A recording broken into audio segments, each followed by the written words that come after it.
ഇന്നത്തെ കാലത്ത് നമ്മുടെയൊക്കെ ഏറ്റവും വലിയ ശത്രു എന്താണെന്ന് ചോദിച്ചാൽ ഒരുപക്ഷേ നിങ്ങളുടെ ഉത്തരം സ്ട്രെസ് എന്നായിരിക്കും. എപ്പോഴും അനുഭവപ്പെടുന്നൊരു തരം മാനസിക തളർച്ച, അല്ലെങ്കിൽ ഈ ഡിജിറ്റൽ ലോകത്തെ വിവരങ്ങളുടെ അതിപ്രസരം. സത്യം. എപ്പോഴും ഒരുതരം ഓട്ടത്തിലാണ് നമ്മൾ. അതെ അതെ, ഒരുതരം നിർത്താത്ത ഓട്ടം. ഇതിനൊരു പരിഹാരമെന്ന് പറഞ്ഞ് നമ്മൾ എത്ര ആപ്പുകൾ ഇൻസ്റ്റാൾ ചെയ്തു, എത്ര തരം മരുന്നുകൾ കഴിച്ചു, എത്ര വീക്കെൻഡ് ട്രിപ്പുകൾ പോയി, അല്ലേ? എന്നിട്ടും ഉള്ളിലെ ആ ഒരു അസ്വസ്ഥത പൂർണ്ണമായി മാറുന്നില്ല. മാറില്ല. കാരണം നമ്മൾ തിരയുന്നത് തെറ്റായ സ്ഥലങ്ങളിലാണ്. അതാണ്. എന്നാൽ ഒരു നിമിഷം നിങ്ങൾ ചിന്തിച്ചു നോക്കൂ.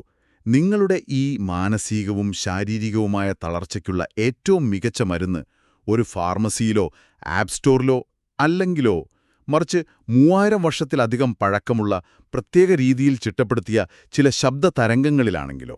വളരെ ഇൻട്രസ്റ്റിംഗ് ആയൊരു ചിന്തയാണിത്. തീർച്ചയായും. ഈയൊരു ചിന്തയാണ് നമ്മൾ ഇന്ന് ഈ ഡീപ് ഡൈവിൽ പരിശോധിക്കാൻ പോകുന്നത്. അജയ് നെസ്റ്റ് എന്ന് പറയുന്ന യൂട്യൂബ് ചാനലിലെ ആ ഹീലിംഗ് റേഡിയൻസ്, ഭഗവാൻ ധൻവന്തരിയുടെ പുണ്യമന്ത്രം എന്ന വിഷയത്തെ അടിസ്ഥാനമാക്കിയാണ് നമ്മളിന്ന് സംസാരിക്കുന്നത്. ഒരു പുരാതന മന്ത്രം എങ്ങനെ സമ്പൂർണ്ണ ആരോഗ്യത്തിലേക്കുള്ള വഴിയാകുന്നു എന്നതിന്റെ വിശകലനം. അതെ, കേവലമൊരു പ്രാർത്ഥന എന്നതിലുപരി എങ്ങനെയാണ് പുരാതനമായ ഒരു മന്ത്രം മനുഷ്യന്റെ സമ്പൂർണ്ണ ആരോഗ്യത്തിലേക്കും ജീവിത വിജയത്തിലേക്കുമുള്ള ഒരു ആധുനിക ടൂളായി മാറുന്നത് എന്ന് ഡീകോഡ് ചെയ്യുകയാണ് നമ്മുടെ ലക്ഷ്യം. ഈ സവിശേഷമായ അന്വേഷണത്തിലേക്ക് നിങ്ങൾക്ക് സ്വാഗതം. ഈ ഒരു വിഷയം വിശകലനം ചെയ്യാൻ ഇതിലും മികച്ച ഒരു സമയമില്ലാന്ന് തന്നെ പറയണം കേട്ടോ.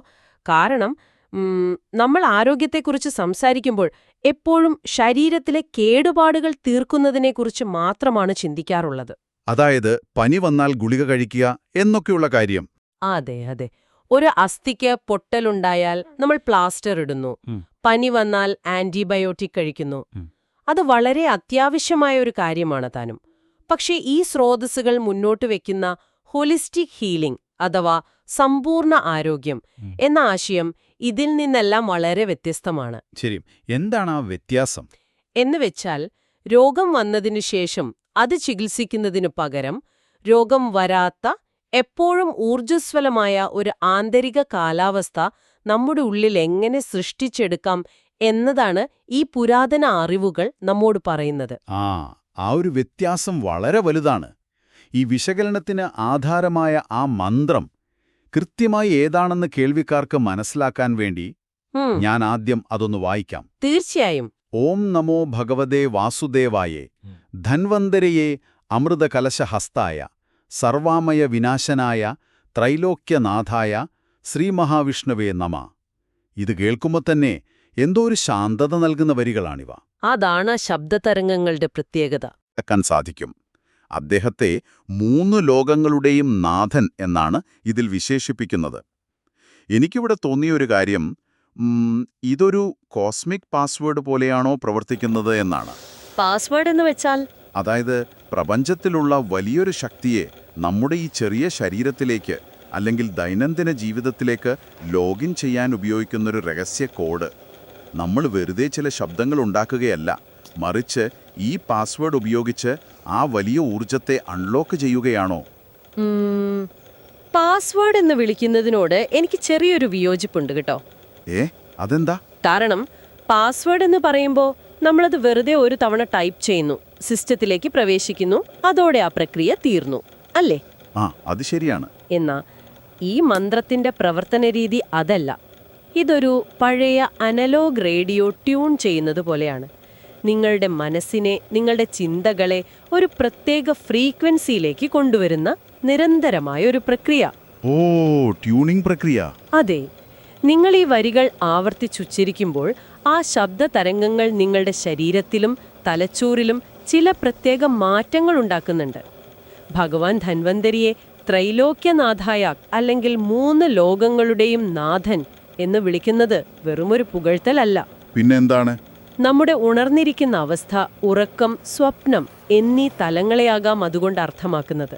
അല്ലെങ്കിൽ നമ്മുടെ ശരീരം, മനസ്സ്, ആത്മാവ് എന്നീ 3 തലങ്ങളെ പൂർണ്ണമായും നിയന്ത്രിക്കാൻ പ്രാപ്തമായ ഒരു മാനസികാവസ്ഥയെ ആകാം ആ വാക്ക് പ്രതിനിധീകരിക്കുന്നത്. ഇതൊരു പുതിയ അറിവാണ് കേട്ടോ. വെറുമൊരു പാസ്വേഡല്ല, മറിച്ച് നമ്മുടെ ഉള്ളിലെ ഫ്രീക്വൻസി മാറ്റുന്ന ഒരു റേഡിയോ ട്യൂണിങ്. അങ്ങനെ നോക്കുമ്പോൾ ഈ മന്ത്രത്തിലെ മറ്റു വാക്കുകൾക്കും നമ്മൾ സാധാരണയായി മനസ്സിലാക്കുന്നതിനേക്കാൾ വലിയ അർത്ഥങ്ങൾ ഉണ്ടാകുമല്ലോ. തീർച്ചയായും ഉണ്ടാകും. ഓരോ വാക്കും ഓരോ ലെയറാണ്. ഇതില് അമൃത കലശഹസ്തായ എന്നൊരു പ്രയോഗമുണ്ട്. കയ്യിൽ അമൃതകലശം പിടിച്ചിരിക്കുന്നവൻ എന്നാണ് ഇതിന്റെ അർത്ഥമെന്ന് വീഡിയോ പറയുന്നുണ്ട്. പുരാണങ്ങളിൽ നമ്മൾ കേട്ടിട്ടുണ്ട് ദേവന്മാർക്കും അസുരന്മാർക്കും ഇടയിൽ ഈ അമൃതത്തിനു വേണ്ടി നടന്ന യുദ്ധങ്ങളെക്കുറിച്ചൊക്കെ. പാലാഴി മദനം എന്നൊക്കെ പറഞ്ഞു. അതെ അതെ. ഇത് കുടിച്ചാൽ മരണമുണ്ടാകില്ല. എന്നാൽ ഇന്നത്തെ കാലത്തെ ഒരു സാധാരണ മനുഷ്യനെ സംബന്ധിച്ചിടത്തോളം ഈ അമൃതം എന്താണ്? നമ്മൾ ഫാർമസിയിൽ പോയി വാങ്ങുന്ന ഏതെങ്കിലും സിറപ്പുകളോ എനർജി ഡ്രിങ്കുകളോ അല്ലല്ലോ ഇത്. അല്ലല്ല, ഒരിക്കലുമല്ല. അമൃതം എന്നത് അക്ഷരാർത്ഥത്തിൽ ഒരു പാനീയമല്ല. അത് മനുഷ്യന്റെ ആന്തരിക സന്തുലിതാവസ്ഥയുടെ ഒരു വലിയ മെറ്റഫർ അഥവാ രൂപകമാണ്. സന്തുലിതാവസ്ഥ എന്ന് പറയുമ്പോൾ ആധുനിക ശാസ്ത്രത്തിന്റെ ഭാഷയിൽ പറഞ്ഞാൽ നമ്മുടെ ശരീരത്തിലെ ഹോർമോണുകൾ സന്തുലിതമായിരിക്കുമ്പോൾ, സ്ട്രെസ് ഹോർമോണായ കോർട്ടിസോളിന്റെ അളവ് കുറയുമ്പോൾ, സന്തോഷം നൽകുന്ന ഡോപ്പമീൻ, സെറട്ടോണിൻ എന്നിവ കൃത്യമായി ഉൽപ്പാദിപ്പിക്കപ്പെടുമ്പോൾ നമുക്കനുഭവപ്പെടുന്ന ഒരു തലം ഊർജ്ജസ്വലതയുണ്ട്. ഭയങ്കര ഫ്രഷായിട്ടുള്ളൊരു ഫീലിംഗ്. കൃത്യം. ശരീരത്തിനൊട്ടും ഭാരം തോന്നാത്ത, മനസ്സിന് പൂർണ്ണമായ തെളിച്ചമുള്ളൊരവസ്ഥ. അതാണ് യഥാർത്ഥ അമൃതം. ഈ മന്ത്രം ജപിക്കുമ്പോൾ കയ്യിൽ അമൃതമുള്ളൊരാളോട് നമ്മൾ വെറുതെ പ്രാർത്ഥിക്കുക മാത്രമല്ല ചെയ്യുന്നത്. പിന്നെ എന്താണ് സംഭവിക്കുന്നത്? ആ അമൃതം അഥവാ ആ ആന്തരിക സന്തുലിതാവസ്ഥ നമ്മുടെ ഉള്ളിൽ തന്നെയുണ്ടെന്നും അതിനെ ഉണർത്തുകയുമാണ് നമ്മൾ ചെയ്യുന്നത്. അതൊരു വലിയ തിരിച്ചറിവാണ്. ഇത് കേൾക്കുമ്പോൾ എനിക്ക് ഈ മന്ത്രത്തിലെ അടുത്ത വാക്കിന്റെ അർത്ഥവും ഏകദേശം പിടികിട്ടുന്നുണ്ട്. സർവാമയ വിനാശനായ. അതിന്റെ അർത്ഥം എന്താണെന്ന് വെച്ചാൽ, അതായത് എല്ലാ രോഗങ്ങളെയും എല്ലാ ബുദ്ധിമുട്ടുകളെയും നശിപ്പിക്കുന്നവൻ. നമ്മൾ നേരത്തെ പറഞ്ഞ ആ സന്തുലിതാവസ്ഥ നമ്മുടെ ഉള്ളിൽ വരുമ്പോൾ സ്വാഭാവികമായും രോഗങ്ങൾ ഇല്ലാതാകുമല്ലോ. അതെ, അത് തമ്മിൽ നേരിട്ട് ബന്ധമുണ്ട്. പക്ഷേ ഇവിടെ എനിക്കൊരു ചോദ്യമുണ്ട്. നമ്മൾ രോഗമെന്ന് പറയുമ്പോൾ പലപ്പോഴും പനിയോ ശരീരവേദനയോ ഒക്കെയാണ് ഓർക്കുന്നത്. ഈ മന്ത്രം വെറും ശാരീരികമായ അസുഖങ്ങളെ മാത്രമല്ല ഉദ്ദേശിക്കുന്നത്. കാരണം ഒരു മന്ത്രം ജപിച്ചാൽ ശരീരത്തിലെ വൈറസ് എങ്ങനെ നശിക്കുമെന്ന് ചോദിക്കുന്നവരുണ്ടാകും. വളരെ പ്രസക്തമായൊരു ചോദ്യമാണത്. അവിടെയാണ് ഈ മന്ത്രത്തിന്റെ യഥാർത്ഥ കരുത്ത് നമ്മൾ മനസ്സിലാക്കേണ്ടത്.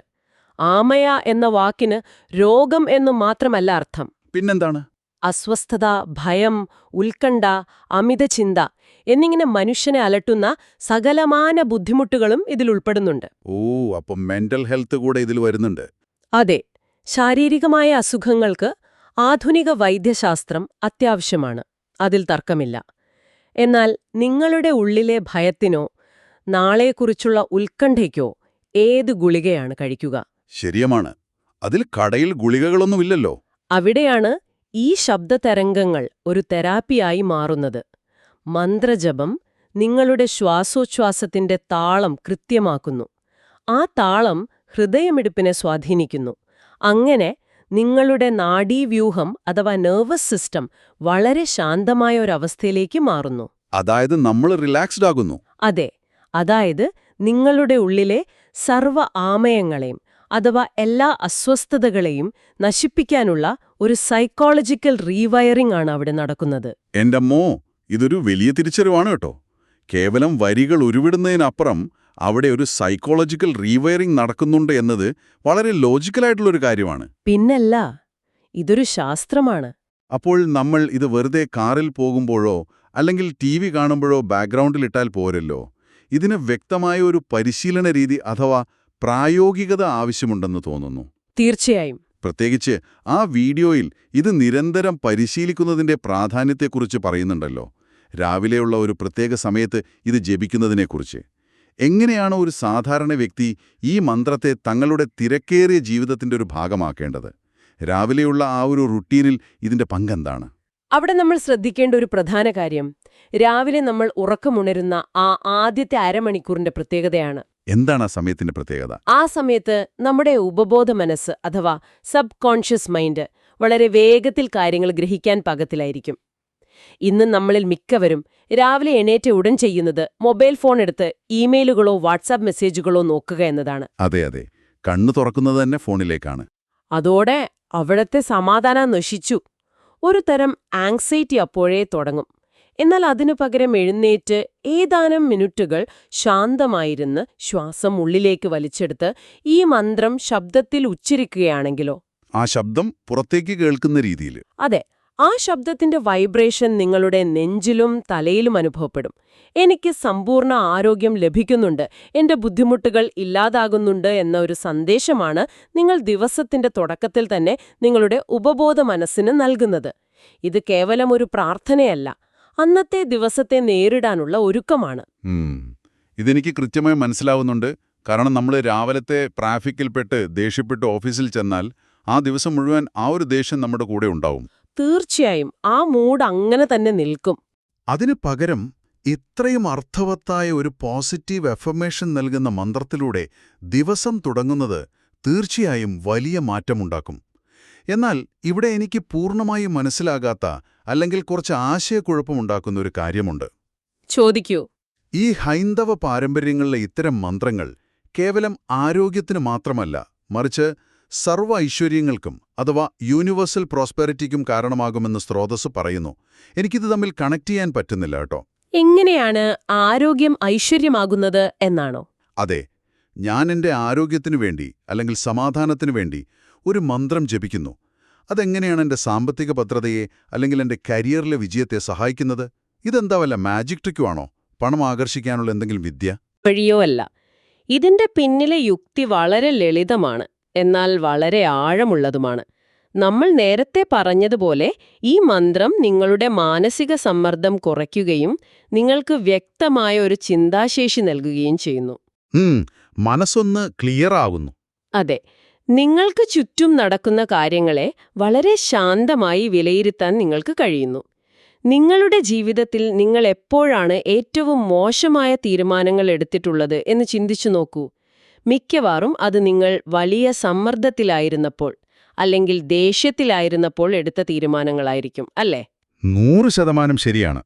ദേഷ്യത്തിലും സ്ട്രെസ്സിലും എടുക്കുന്ന തീരുമാനങ്ങൾ എപ്പോഴും എനിക്ക് വലിയ പണികൾ തന്നിട്ടുണ്ട്. അതാണ് കാര്യം. ഒരു വ്യക്തി മാനസികമായും ശാരീരികമായും പൂർണ്ണ ആരോഗ്യവാനായിരിക്കുമ്പോൾ ആ വ്യക്തിയുടെ തീരുമാനങ്ങൾ വളരെ കൃത്യമായിരിക്കും. അത് പോയിന്റാണ്. അവർക്ക് തങ്ങളുടെ ജോലിയിൽ കൂടുതൽ ശ്രദ്ധ കേന്ദ്രീകരിക്കാൻ കഴിയും, ആളുകളോട് കൂടുതൽ നന്നായി ഇടപെടാൻ കഴിയും, പ്രതിസന്ധികളെ ഭയമില്ലാതെ നേരിടാൻ കഴിയും. ഈ ക്വാളിറ്റികളല്ലേ ഒരാളെ ജീവിതത്തിൽ വിജയിപ്പിക്കുന്നത്? സത്യം. അല്ലാതെ പെട്ടെന്ന് പണക്കാരനാകാൻ പറ്റില്ലല്ലോ. അതെ, ഈ സമാധാനവും വ്യക്തതയും ഊർജവുമാണ് ആത്യന്തികമായി പ്രോസ്പെരിറ്റി അഥവാ ഐശ്വര്യത്തിലേക്ക് നയിക്കുന്നത്. അല്ലാതെ നിങ്ങൾ ഒരു സ്ഥലത്ത് അടച്ചിരുന്ന് ഈ മന്ത്രം ജപിച്ചാൽ ആകാശത്തുനിന്ന് സ്വർണ്ണനാണയങ്ങൾ വീഴും എന്നല്ല ഇതിനർത്ഥം. ചിലർക്കെങ്കിലും അങ്ങനൊരു വിചാരമുണ്ട് കേട്ടോ. അത് തെറ്റായ ധാരണയാണ്. നിങ്ങളുടെ ഉള്ളിലെ ലോകം എപ്പോഴാണോ ശാന്തമാകുന്നത്, അപ്പോൾ നിങ്ങളുടെ ബാഹ്യലോകത്തെ നിയന്ത്രിക്കാനും വിജയിപ്പിക്കാനും നിങ്ങൾക്ക് എളുപ്പത്തിൽ സാധിക്കും. ഇതാണ് ഈ മന്ത്രം നൽകുന്ന സർവ്വ ഐശ്വര്യം. വാ, അതൊരു ഗംഭീര വിശദീകരണമാണ്. ആരോഗ്യമെന്നത് സാമ്പത്തിക വിജയത്തിൽ നിന്ന് വേറിട്ട് നിൽക്കുന്ന ഒന്നല്ല. നമ്മുടെ മാനസികമായ തെളിച്ചമാണ് നമ്മുടെ സമ്പത്തുണ്ടാക്കുന്നത്. 100%. ഈ അർത്ഥത്തിൽ ചിന്തിക്കുമ്പോൾ ത്രൈലോക്യനാഥായ എന്ന ആ വിശേഷണം വീണ്ടും ഓർമ്മ വരുന്നു. നമ്മുടെ ഉള്ളിലെ ലോകത്തെയും പുറമേയുള്ള ലോകത്തെയും നമ്മുടെ പ്രവർത്തന മണ്ഡലങ്ങളെയും ഒരുപോലെ മാസ്റ്റർ ചെയ്യാൻ നമ്മെ സഹായിക്കുന്ന ഒരു പ്രക്രിയ. കൃത്യമായി പറഞ്ഞാൽ അതുതന്നെയാണ്. ഇതൊരു മതമെന്നതിലുപരി മനുഷ്യന്റെ മനസ്സിനെ പൂർണ്ണമായും മനസ്സിലാക്കി പണ്ടുള്ളവർ ഡിസൈൻ ചെയ്ത ഒരു ഹ്യൂമൻ ടെക്നോളജിയാണ് എന്ന് വിളിക്കാനാണ് എനിക്കിഷ്ടം. ഈ മറ്റു പല പ്രാർത്ഥനകളിലും നമ്മൾ കാണുന്നത് എന്നെ രക്ഷിക്കണേ എന്നൊരപേക്ഷയാണ്. പക്ഷേ ഇതിലതല്ലല്ലോ. ആ ഹ്യൂമൻ ടെക്നോളജി എന്ന പ്രയോഗം വളരെ കൃത്യമാണ് കേട്ടോ. കാരണം ഇന്നത്തെ കാലത്തെ ആധുനിക തെറാപ്പികളും മൈൻഡ്ഫുൾനെസ് രീതികളുമെല്ലാം പറയുന്ന അതേ കാര്യങ്ങൾ തന്നെയാണ് ആയിരക്കണക്കിന് വർഷങ്ങൾക്കു മുൻപ് സംസ്കൃത ശ്ലോകങ്ങളിലൂടെ അവർ അവതരിപ്പിച്ചത്. അതെ, അതൊരു വലിയ അത്ഭുതമാണ്. ഇതിന്റെ മറ്റൊരു വലിയ പ്രത്യേകത എന്താണെന്ന് വെച്ചാൽ, ഇതാർക്കും എപ്പോൾ വേണമെങ്കിലും ഉപയോഗിക്കാവുന്ന ഒരു ടൂളാണെന്നതാണ്. നിങ്ങൾ ഏതു ഭാഷ സംസാരിക്കുന്ന ആളായാലും നിങ്ങളുടെ പ്രശ്നങ്ങൾ എന്തായാലും ഈ ശബ്ദതരംഗങ്ങളുടെ ശാസ്ത്രം എല്ലാവർക്കും ഒരുപോലെയാണ് പ്രവർത്തിക്കുന്നത്. പ്രത്യേകിച്ചും ഈ ചർച്ചയ്ക്ക് ആധാരമായ അജ്നസ്റ്റിലെ വീഡിയോയിൽ സൂചിപ്പിക്കുന്നതുപോലെ ഇത്തരം വിവരങ്ങൾ സാധാരണക്കാരായ പ്രേക്ഷകരിലേക്ക് അവരുടെ തന്നെ ഭാഷയിൽ ലളിതമായി എത്തുമ്പോൾ അതൊരു വലിയ ആത്മീയ ഉണർവായി മാറുന്നു. കാരണം നമ്മൾ ഉരുവിടുന്ന വാക്കുകളുടെ അർത്ഥം കൃത്യമായി അറിഞ്ഞുകൊണ്ട് അത് ചെയ്യുമ്പോൾ അതിന് ശക്തി ഇരട്ടിയാകും. അതെ, അർത്ഥമറിഞ്ഞ് ജപിക്കുക എന്നത് വളരെ പ്രധാനമാണ്. വെറുതെ തത്ത പറയുന്നത് പോലെ പറയാതെ എന്റെ എല്ലാ ആമയങ്ങളും അഥവാ വേദനകളും ഇപ്പോൾ നശിച്ചുകൊണ്ടിരിക്കുകയാണ് എന്ന് മനസ്സിൽ ഉറപ്പിച്ചുകൊണ്ട് വേണം ആ വരികൾ പറയാൻ. അതെ അതെ, ആ ഒരു ഇന്റൻഷൻ വളരെ പ്രധാനമാണ്. അപ്പോ നമ്മൾ ഇതുവരെ സംസാരിച്ച കാര്യങ്ങളെല്ലാം ഒന്ന് ചുരുക്കി ഈ ഡീപ് ഡൈവിന്റെ ഒരു രത്ന ചുരുക്കത്തിലേക്ക് വരികയാണെങ്കിൽ നമ്മൾ ഇന്ന് കണ്ടത് കേവലം ഒരു ഭക്തിയുടെ മാത്രം വിഷയമല്ല. അല്ലേ അല്ല. എയ്നെസ്റ്റ് ചാനലിലൂടെ നമ്മൾ കേട്ട ആ ധന്വന്തരി മന്ത്രം മനുഷ്യന്റെ സ്ട്രെസ് മാനേജ്മെന്റിനും ഫോക്കസ് വർദ്ധിപ്പിക്കുന്നതിനും അതുവഴി ജീവിതത്തിൽ വലിയ വിജയങ്ങൾ നേടുന്നതിനും വേണ്ടിയുള്ള വളരെ സയന്റിഫിക്കായൊരു കോഡാണ്. നമ്മൾ ആദ്യമേ പറഞ്ഞ എക്സ്റേ മെഷീനുകൾക്കും ഗുളികകൾക്കും ഒരു പരിധിയുണ്ട്. അവ ശരീരത്തെ മാത്രം നോക്കുമ്പോൾ ഈ പുരാതന ശബ്ദതരംഗങ്ങൾ നിങ്ങളുടെ മനസ്സിനെയും ആത്മാവിനെയും കൂടി ചേർത്തുപിടിച്ച് നിങ്ങളെ സമ്പൂർണ്ണ ആരോഗ്യത്തിലേക്ക് നയിക്കുന്നു. കൃത്യമായി പറഞ്ഞാൽ നിങ്ങളൊരു മെഷീനല്ല എന്ന് നിങ്ങളെ ഓർമ്മിപ്പിക്കുകയാണ് ഈ മന്ത്രം ചെയ്യുന്നത്. നിങ്ങൾക്ക് കേടായ ഒരു ഭാഗം മാത്രമല്ല ഉള്ളത്. നിങ്ങൾക്കൊരു മനസ്സുണ്ട്, ആഴത്തിലുള്ളൊരു ആത്മീയ തലമുണ്ട്. ആ തലങ്ങളെ കൂടി പോഷിപ്പിക്കുമ്പോഴേ യഥാർത്ഥത്തിൽ ഹീലിംഗ് നടക്കുന്നുള്ളൂ. സത്യം. ഈ വിവരങ്ങളുടെ അമിതഭാരമുള്ള കാലത്ത് എല്ലാ ദിവസവും രാവിലെ നിങ്ങളുടെ സ്വയം മനസ്സിന്റെ കൂടെ ചിലവഴിക്കാൻ ഇത്തരം അറിവുകൾ വലിയൊരു സഹായമാകും. തീർച്ചയായും. അപ്പോൾ നമ്മൾ ഇന്നത്തെ ഈ യാത്ര ഇവിടെ അവസാനിപ്പിക്കുകയാണ്. നമ്മളിന്ന് ആ പുരാതനമായ അമൃതകലശത്തെക്കുറിച്ച് ഒരുപാട് സംസാരിച്ചു.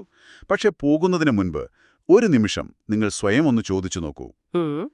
നോട്ടിഫിക്കേഷനുകൾ നിർത്താതെ ചിലയ്ക്കുന്ന, എപ്പോഴും എല്ലാവരും ഓടിക്കൊണ്ടിരിക്കുന്ന നിങ്ങളുടെ ഈ ഡിജിറ്റൽ ജീവിതത്തിൽ നിങ്ങളുടെ മാത്രം സമാധാനത്തിനായി, നിങ്ങളുടെ ആന്തരികമായ ആരോഗ്യത്തിനായി നിങ്ങൾ രൂപപ്പെടുത്തേണ്ട ആ അമൃതകലശം എന്തായിരിക്കും?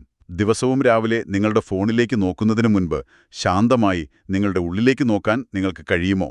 അതൊരു മികച്ച ചിന്തയാണ്. അതിനുള്ളൊരു ഓർമ്മപ്പെടുത്തലാകട്ടെ ഇന്നത്തെ ഈ വിശകലനം. വീണ്ടും മറ്റൊരു വിഷയവുമായി നമുക്ക് കാണാം. Thank you.